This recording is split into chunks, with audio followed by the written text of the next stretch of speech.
You're right. We lost, and I tell guys down here this when I talk to them, we lost seven state, seven straight state championship games. Yep. 7. I played in 2 of them. And then we won our first, and then we won 5 more, and then missed and won a few more, but we won a bunch. We went from, then we went from mid 2005 through 2009 without losing a football game, for the second longest streak in the United States. The thing I was most proud of, and I tell people this all the time, not the fact that we won 9 state championships and did all these other things. We played in the state champion. This is program now. We played in the state championship game 16 out of my last 18 years that I was there. Not the playoffs. We knew we were going to the playoffs. It was to get to the Meadowlands to play in the state championship. We did that 16 times. Yep. Out of the last 18 years I was there. So there's how your program can carry you. And going back to our earlier discussion, there's how your program. But you just got to say, hey, we're here. We're just going to keep playing. We get here. We get a bad break. A couple of those games we're losing with. We won 9, but when you look at it, there was probably another 3, maybe 4, but 3 for sure we should have won. Would have put us at 12. We're winning the game we win a couple of those games with 4 minutes to go.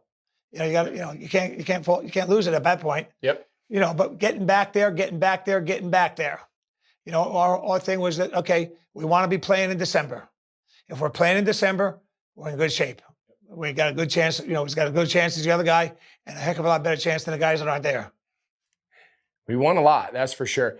So, but go back now to the role as also being dad. Like, obviously, you pushed all of your guys. All of your kids who play for you to this day will say, he pushed us to limits we never thought we could achieve. I've been very clear with that on this. Like, I never would have gotten to the NFL, to the college. Like, it's not a coincidence that all 3 of us played in college football. I was able to have a good career in the NFL. Like, all of those lessons came from you. It came from high school. It came from our upbringing. But it was hard.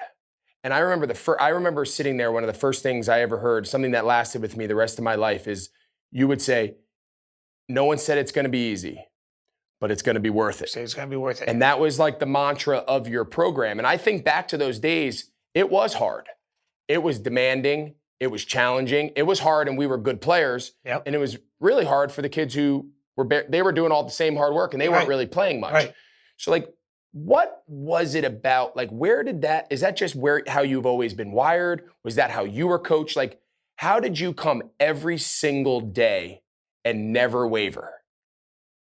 Because I think if the greatest compliment I could give you was win, loss, June, July, or December state championship, every single day that you were a part of it was full speed. Yep. Was full throttle. And that's hard. Yeah. That discipline and routine is very difficult. Like, where did that come from? And you coach, I coached for 40 years. Now you read an article, this Johnny Jones is retiring after 4 years. He's burnt out. Haven't even started yet. I mean, it's hard. You just got to, if you want to get into coaching, if coaching is not something you have to do, and I would tell guys this when I hired them, if you don't have to coach, don't do it. Go 10 bar or something, you'll make a lot of money. All right. For me, it was something I had to do. And I was going to do it right. I was going to do it my way, whether it was, things I thought were right. I was going to, try to do it that way. And I knew it had to be hard.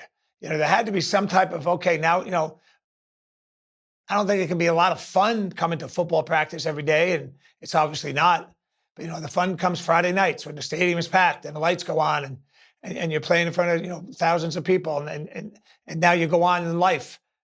There's kids now at Wayne Hills playing that fathers played for me now that are on the team now. It's just something, again, but it all goes back to the program. I didn't know any more football than anybody else, probably less than most. So it's not that you knew more football. It's not that you called better plays. It's not always that you had better players. Your program will carry you a hell of a lot farther than the X's and O's and the things you think are important.